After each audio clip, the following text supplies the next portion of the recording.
Okay, guys, I hope this is recording. Let me see here. Okay, yeah, it is recording. All right, welcome. Just like the last couple of weeks, I'm making videos for this week's lessons. It is the week of 125, 2021. So let's log into the OLS. We do that by going to our classes.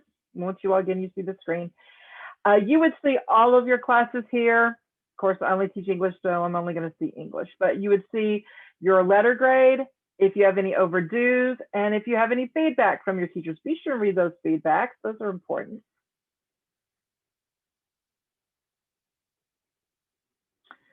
All right, and let's go. I'm going to change this to view as a student so it looks just like yours.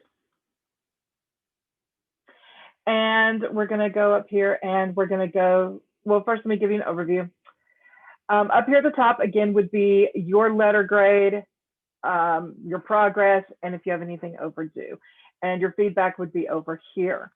You'd also have your class connect sessions. I'm recording this on a Saturday, so of course there's no sessions today.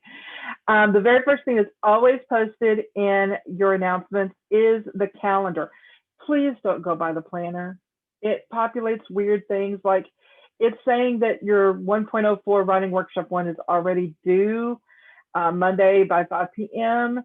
You should start on it definitely by then, but it's not necessarily really due. Get it turned in this week, okay? If you look here, this really tells you when things are due. So let's scroll down to week of 125, okay? And it shows that there's no teacher graded assignment due on the 25th. So why this is populating there, I don't know. We have the correct dates in the program. The planner just pulls things when it wants. It has a mind of its own. On the Tuesday, you should do 1.04 though that day. You should do it that day and really get a good start on it. If you're having any trouble with it, please come to me. We're going to talk about it today. This is what this recording is going to be about, is 1.04. The next recording will be about 1.05, and my last recording will be about 1.06. So Tuesday, you should start 1.05, and you're going to read the story Mary Cassatt, Artist and Trailblazer. You're going to finish that by comparing 2 of her paintings. And then on Thursday, Monday, Tuesday, Wednesday, yeah, on Thursday, you're supposed to start 1.06, and you're going to read young Pablo Casals. And then you're going to, on Friday, finish that up and be sure to get that quiz taken, that 1.06 quiz that's attached to that.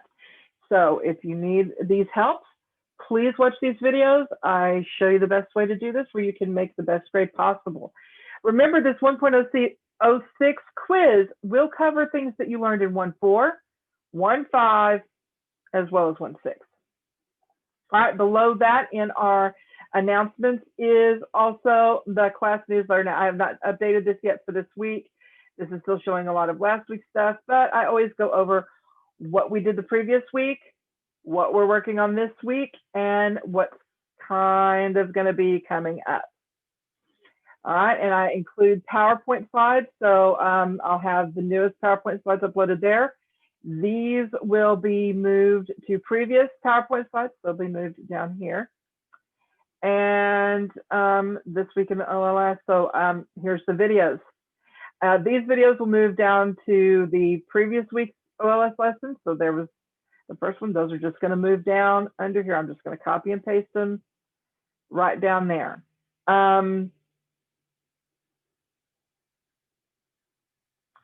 And then we're going to have various important things like logging into MobyMax and taking those pre-assessment and foundational, those pre-assessments in language and foundational reading. If you've not already done that yet, you're new, or you still haven't done it from first semester, I need that done ASAP.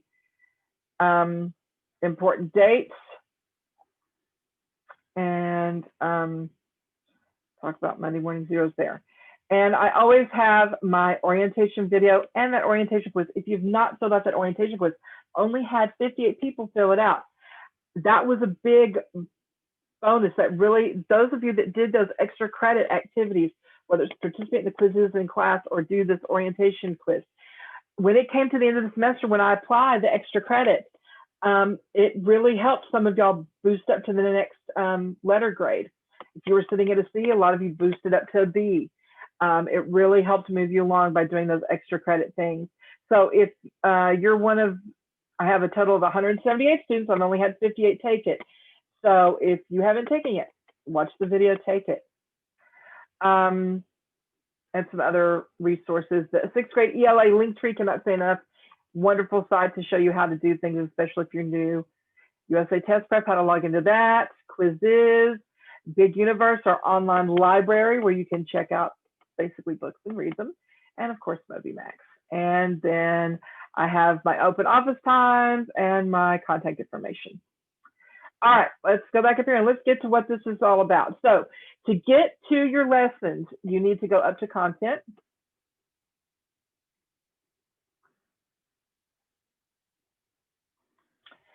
And we're going to go to see, it says I'm overdue. I haven't taken the quiz yet. Oops, sorry.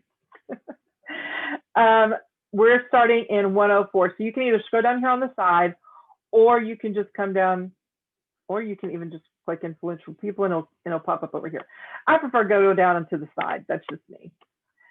And you click on it and it's going to pop up over here. So you have 2 learn sections. You have this main learn part, and then you have this workshop here. So let's just get started and see what we got. This is my first time looking at it too. As you can see, I don't have my little checks. So I haven't looked this over yet. So bear with me if I'm a little confused. All right, writing workshop 1 introduction. What is your definition of a genius? Ask yourself the following questions to find out. What makes someone a genius? Think of your answer. Then click on the answer button. It says a genius is how smart they are. Maybe being a genius means getting good grades. Does a genius need to be creative? Must he or she be determined? All right, so what makes someone a genius? In which areas can someone be a genius? Think of your answer. Pause if you need to the video. All right, and you click on your answer. Perhaps genius can be found in many areas, such as science, math, writing, music, or battle strategies. People can be geniuses. Maybe you're not an academic genius, but you're an artistic genius, or musically, you're a genius. What is your definition of a genius? Think of your answer. Pause if you need to. Then click the answer. Use your ideas to jot down your definition for a genius. What geniuses can you think of? Pause and jot down a couple. Okay, I'm thinking of, first one comes to mind, of course, is Albert Einstein. But there's Beethoven, which we read about last. I love Beethoven. I think he was a musical genius. What other kind of genius? An artistic genius? Ooh, Escher. I love Escher. He's an artistic genius in my book. Answer. Many people would consider the following people to be geniuses in their field. Socrates, Albert Einstein, William Shakespeare. I should have thought of literature. Yes, William Shakespeare. I would also add Tolkien to that as well. Elvis Presley, music. Michael Jackson. I mean, he was a musical genius. And Quentin Tarantino as far as directors. I'm not a big Tarantino fan, but Spielberg, that's my director. Or George Lucas. Do you think Beethoven was a musical genius? Why or why not? Well, I already told you my answer. I think he was. I'm not going to tell you my why or why not. All right, as always, in this introductory level, excuse me, you will find the student guide. So be sure and download that student guide. All right, we are going to Fuel Ed Dropbox and discussion. Materials, we have an assignment and a rubric on how you're going to be graded. Okay, so is this your first teacher graded assignment? Might be. Let's open it and find out. I'm going to go ahead and peek.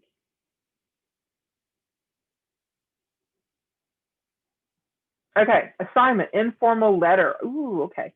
For this assignment, you will take on the perspective of the young woman from Beethoven's Moonlight Sonata and write a letter describing how Beethoven's visit affected her. Your letter should include, use the first person point of view. So that means you're going to be using I, me, mine, we. Oh, goes over there. This means you should be writing as though you are the young woman from the story. Your writing should include the use of the first person pronouns I, me, mine, we, and our. But it should catalog the thoughts and experiences of the young woman, not your thoughts. So you're going to kind of be acting here. You're going to put yourself in that young woman's spot, and you're going to write the story from her perspective. Respect the conventions of informal letters, including appropriate greeting and closing lines. So you're going to have a greeting, comma. At the end, you're going to have a closing like sincerely, salutations, yours truly, your bestie, comma. And correct use of capitalization and punctuation. So remember, dear starts with a capital D. People's names are capitalized. Specific places are capitalized. Titles of books or paintings or magazines capitalized.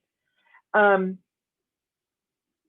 be sure you do that. Oh, and when you do your greeting, that first word in the greeting, so yours truly, yours would be capitalized, truly would not be capitalized.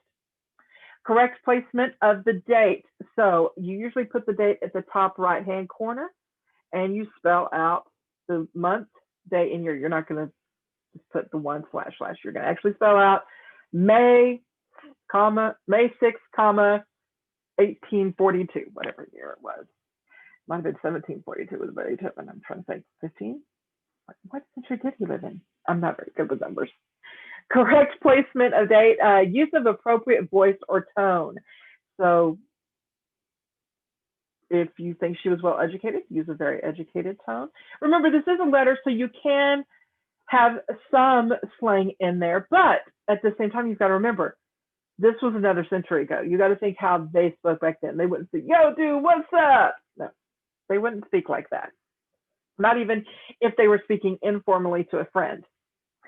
Appropriate audience and purpose, and I kind of talked about that just then. So be sure it's a letter, probably to someone they know well. So you don't have to be totally formal, but do remember, if you're writing this for a grade, you still need to use formal English because logical organization of paragraphs and ideas. So are you going to go in chronological order as events happen?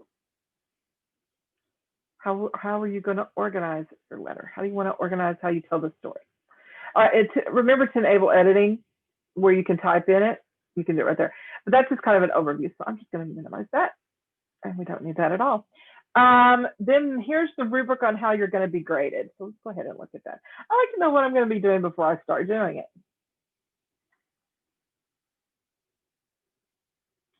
All right, so here's the rubric. And I don't ever look at this down here because these are all grades I don't want to get.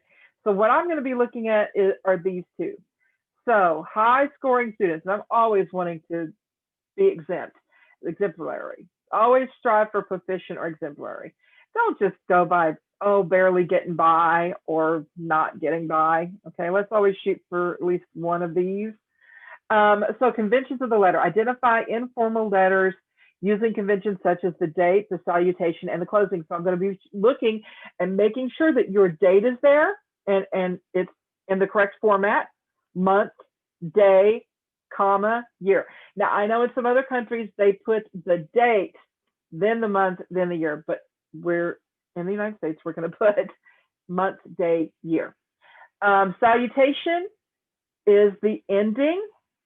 Oh, wait, salutation is the beginning. Sorry, salutation is the beginning. It's like the dear, usually that's what it is, 9 times out of 10.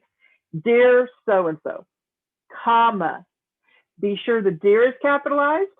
Be sure the person's name is capitalized. First name, first and last, and if there's comma at the end.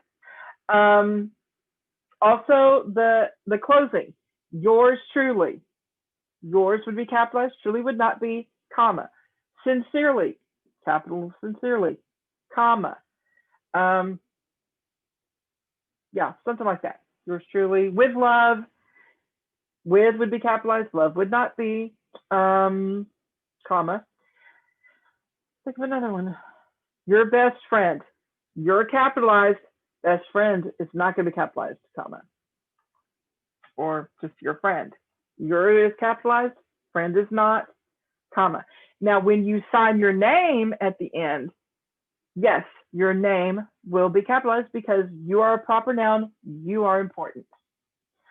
All right, and what I'm looking there is compose the informal letter, the greeting and body and closing. It's set up in the format that a letter should be. Compose the informal letter with mostly correct date, greeting, body. So if you maybe have just one little thing off, like maybe you forgot one comma or something like that, you'd get this score. You have it there, but there's some things that there's more than just one thing off. And then it's just not there at all, or it's got lots of mistakes. Organization, ideas logically to facilitate readers' understanding. Present a letter body that is clearly organized and contains several strong examples for support. It is easy for the reader to follow the train of thought. Okay, so can I understand what you're talking about? And again, I would probably go with just chronological, go by this happened first, then this happened. That's a very good way to organize a letter. Present and then the one just below that, which will probably get you like a B, present a letter body that is organized and contains some strong examples for support. So in other words, you're writing, but you're not really using much from the story. This one uses pretty much everything from the story. This one doesn't have a lot, or the supporting examples don't really support what you're talking about. And of course, below that, which is where you don't want to be, is it's not easy to follow. It doesn't support, it's made up. Yeah, you're getting into murky water there. Don't go any further. You want to stay right in here with it perfectly. Everything comes from the story. It's in an organized fashion, and I have no problems reading it and following what's going on. Then the third thing that you're going to be graded on is the purpose or topic. You're going to formulate a topic that includes important information. So you're going to present writing. The top grade, the A, you're going to present writing that has specific purpose and topic and is written for a specific audience. So I'm going to tell you're writing a letter, and you're writing a letter to tell about this girl probably meeting Beethoven. We haven't read the story yet, but that's probably what's going to happen. Present writing that is written for a specific audience that could communicate more specific purpose of the topic. So maybe you got a little errors here and there within your letter, and it's not real clear why you're writing the letter. Okay, so that's good to know and have on hand. And we don't really have any vocabulary terms, so no vocabulary in this one. All right, going back to the lesson. We've done 2 of 2, so now we're ready to click this arrow up here.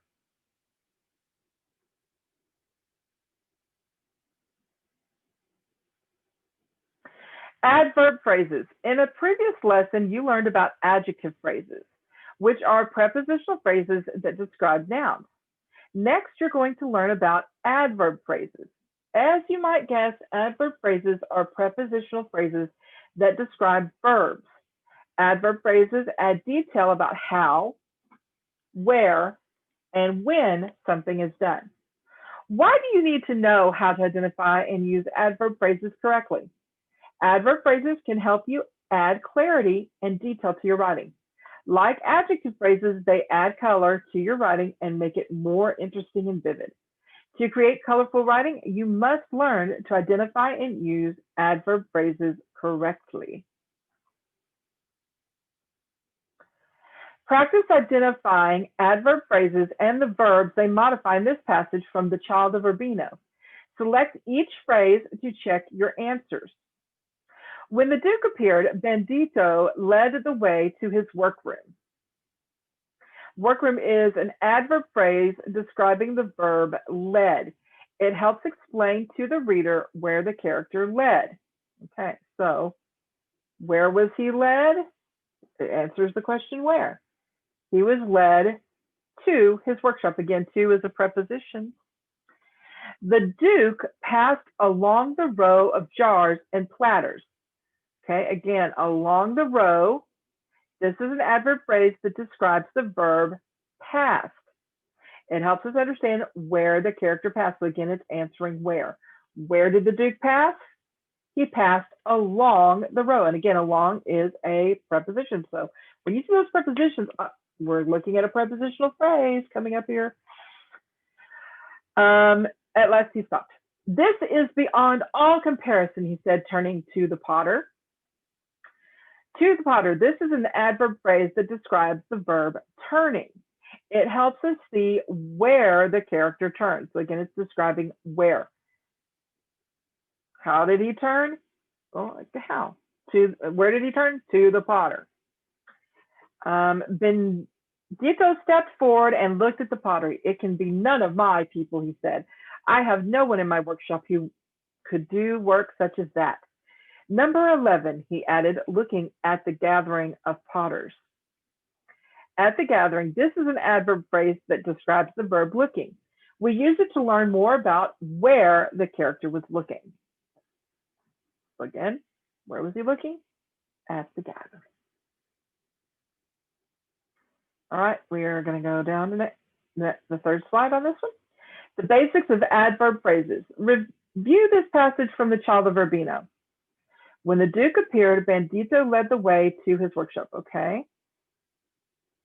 Oh, we've already read this. So let's just skip down here. How can you tell the difference between adverb phrases and adjective phrases? What do you think? Pause the video if you need time to reflect. All right, let's see if our answers match. An adverb phrase describes or modifies verbs. An adjective phrase describes or modifies nouns. Remember, verbs are actions, okay? Something you can do. Nouns are people, places, things, certain ideas. Asking yourself how, when, or where can help you tell whether a phrase is an adverb phrase or not. If you can answer that question with a phrase, it is an adverb phrase. In the next activity, practice placing adverb phrases correctly. All right, who knows what makes a genius? Can one become a genius by reading blank every day?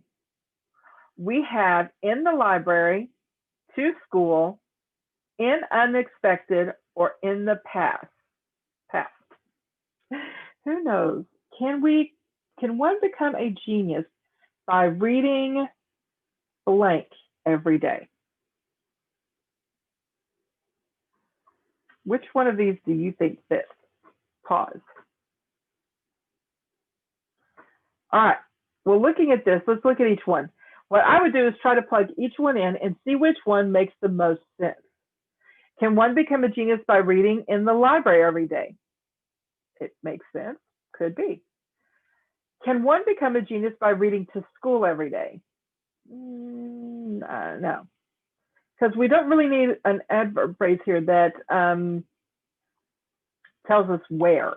Well, kind of a where, but to school is the wrong preposition to be. It just doesn't sound right. Can one become a genius by reading in unexpected every day? That really doesn't make any sense. Can one become a genius by reading in the past every day? It would work okay, but I think the best one is going to be in the library. Let's try that one.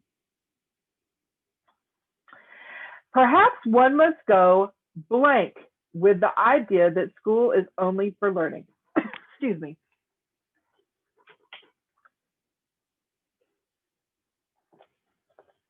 All right, perhaps one must go blank with the idea that school is only for learning. All right, let's try plugging these in and see which one we think. Perhaps one must go to school with the idea that school is only for learning. Maybe. Perhaps one must go in unexpected with the idea that school is only for learning. No, that doesn't sound right. Perhaps one must go in the past with the idea that school is only for learning. Perhaps one must go in the past. Close, but something about it just doesn't sound right. I'm going to pick go to school. Or maybe becoming a genius is the exact opposite, and one must look blank places to find his or her genius. Or maybe becoming a genius is the exact opposite, and one must look in unexpected places to find his or her genius. Sounds okay.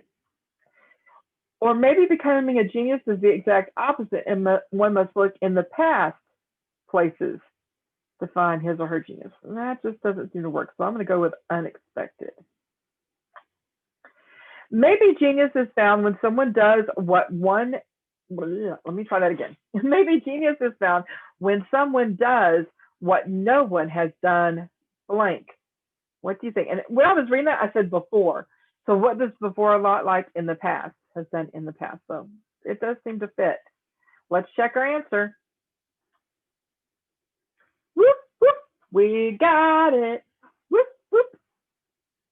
All right, we've done 4 of 4, so now we're ready to come up here to the top and click that button.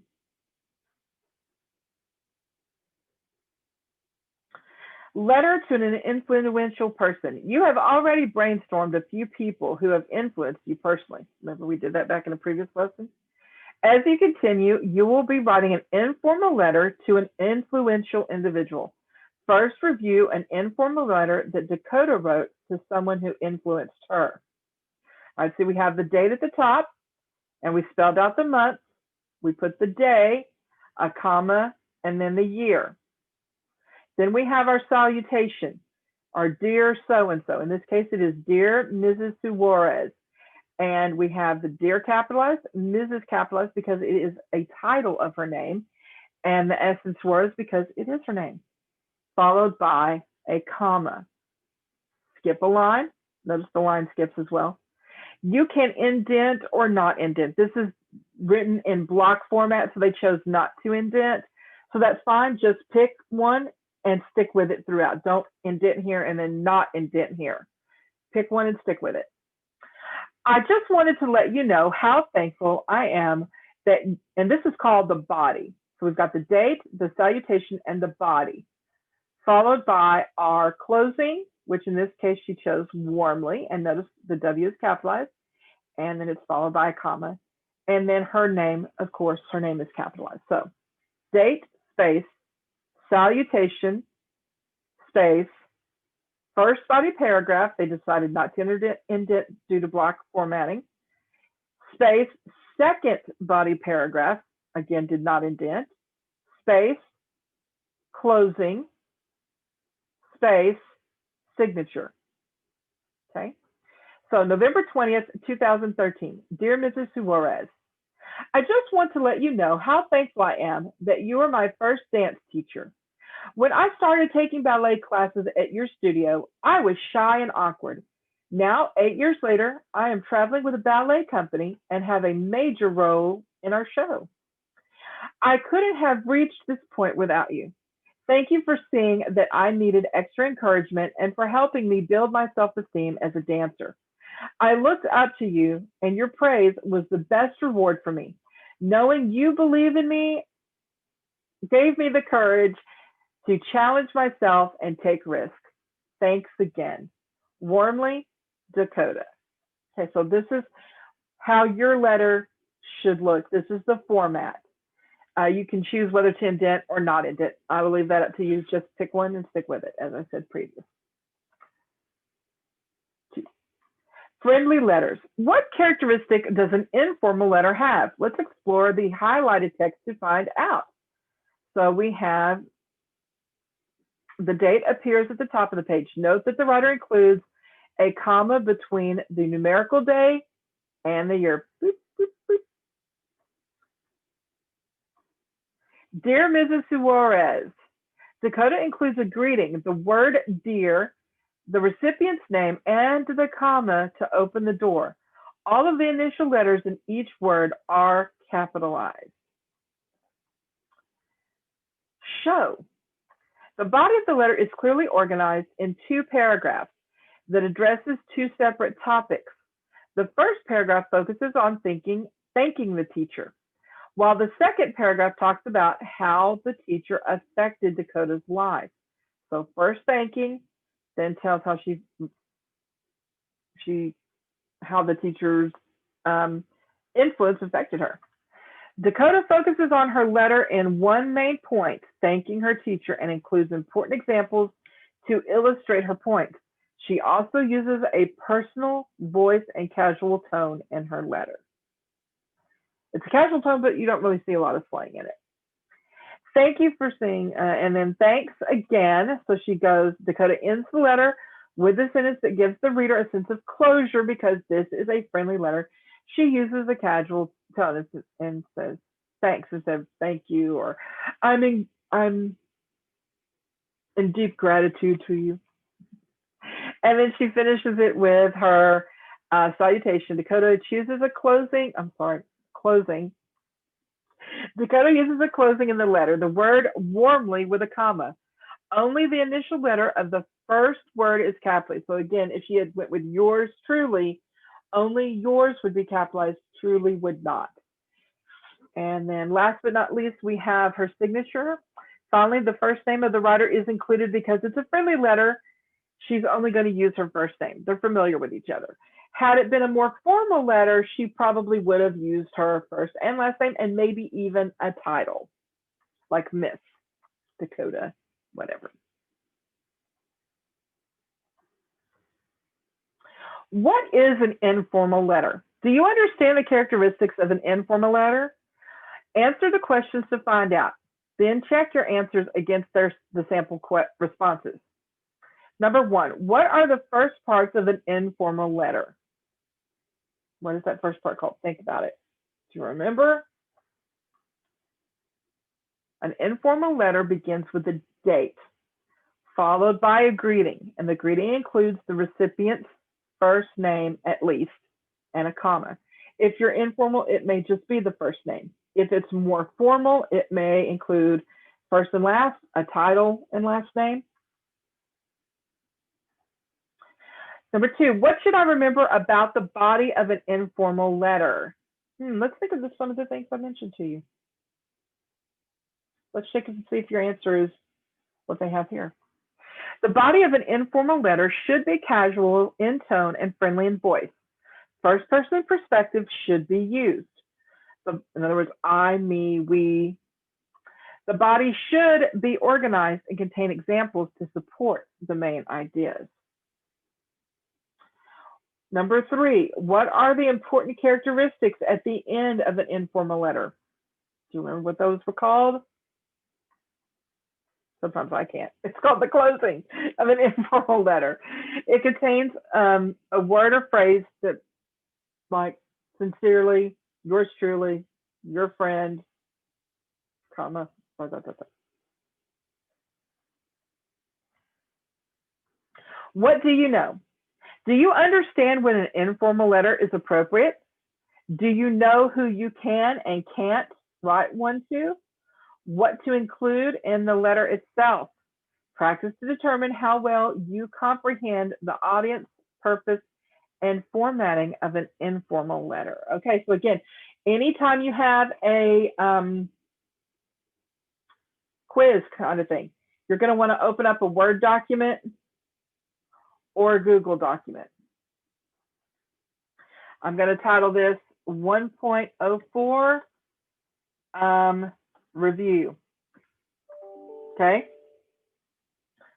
So we're going to go with that. And I'm going to go ahead and copy this question.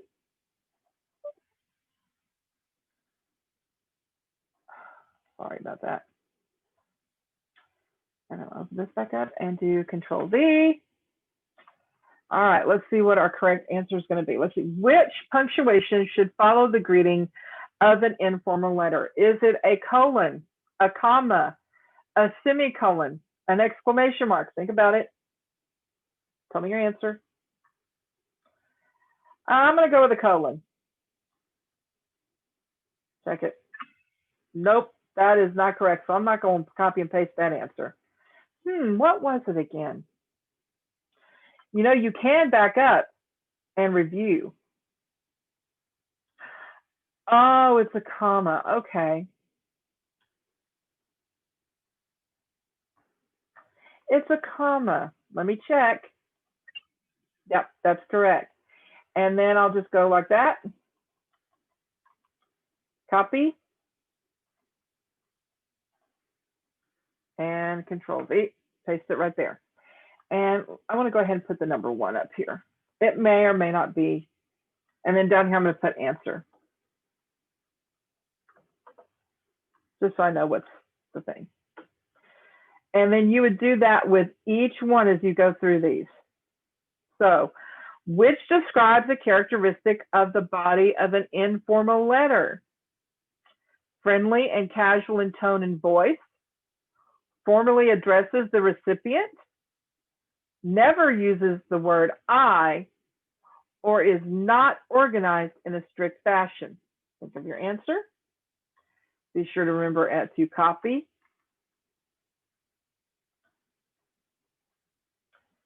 And put number 2 and Control V. I'm gonna go ahead and type answer.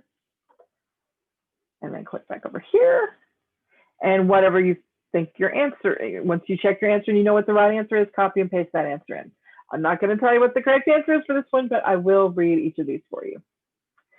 Which describes proper punctuation for the closing of an informal letter? A, begins with a lowercase letter. B, ends with a colon. C, ends with a semicolon. Or D, begins with an uppercase letter. Remember, if you need to, you can go back and look. Pick your answer. Hopefully you got it right.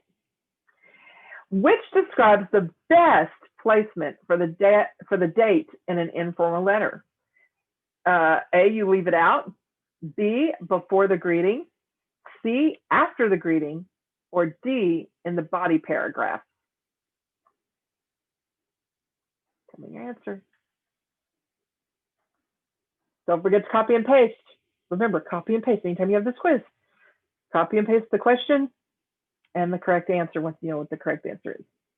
Which uses a tone appropriate for an informal letter? And if you forgot to do that, you can click back and do it now.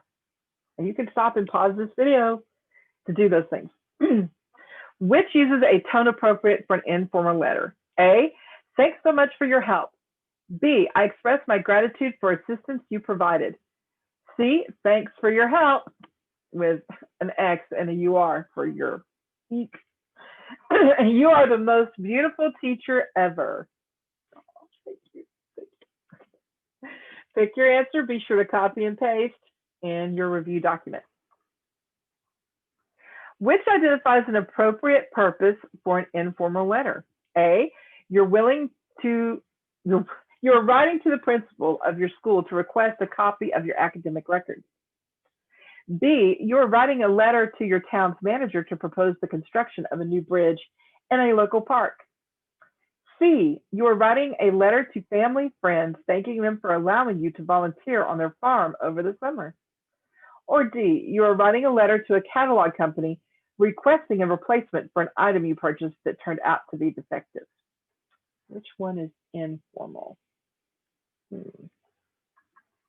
Hope you get it right. Remember to copy and paste your question and the correct answer once you know it. Which identifies an audience and purpose for which an informal letter is not appropriate? A, the audience, your grandmother, purpose to share recent experiences. B, the audience is your former soccer coach, and the purpose is to suggest a skills camp for his current players to attend. C, the audience is your drama teacher, and the purpose is requesting a specific role in an upcoming play. Or D, the audience is your cousin, and the purpose is to offer advice about visiting a nearby amusement park. Which one, where the audience and purpose are not appropriate? All right, hopefully you got it right. Hopefully you copied the question and copy and pasted it in your review document along with its correct answer.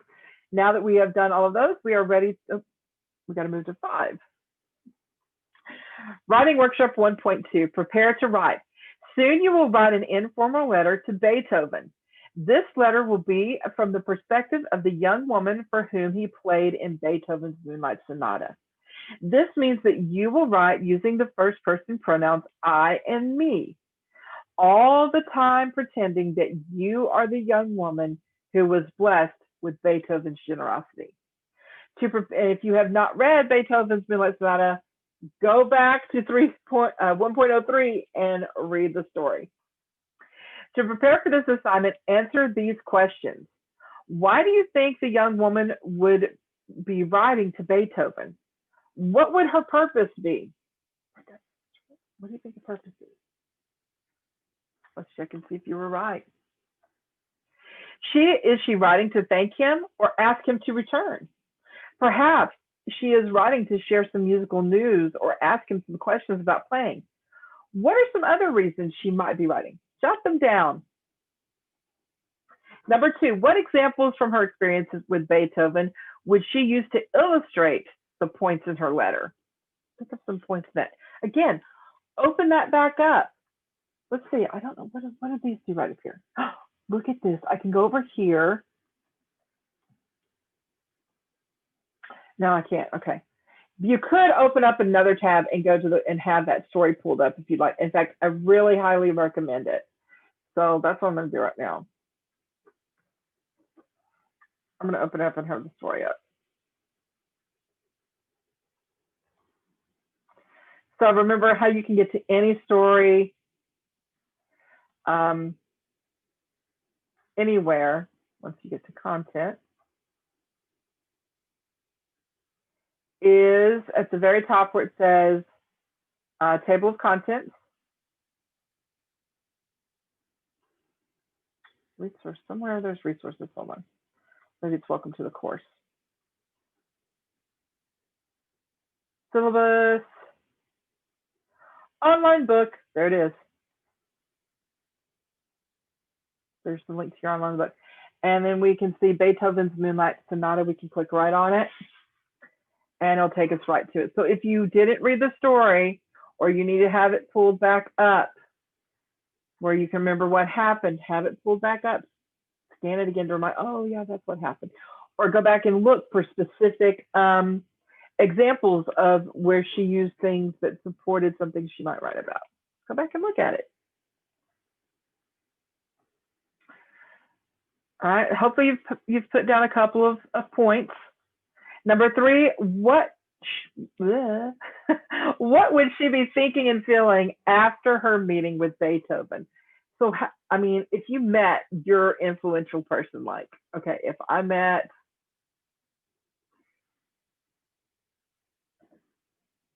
who would I really want to meet?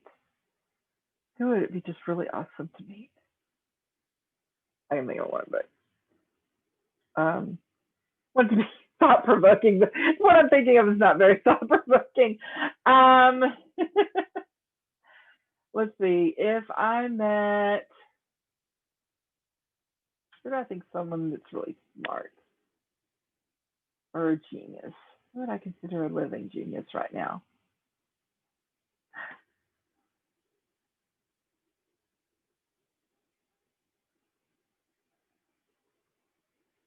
That's really hard. Who do I think is a genius right now?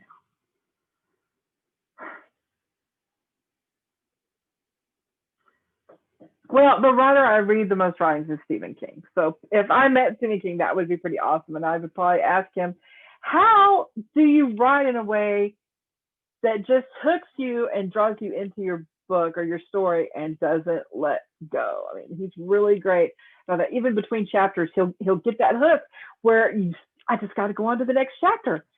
So before you know it, it's 1 o'clock in the morning and you're supposed to have to go to work the next day, but you're still reading the book. So yeah, what would be some things that this girl might ask Beethoven?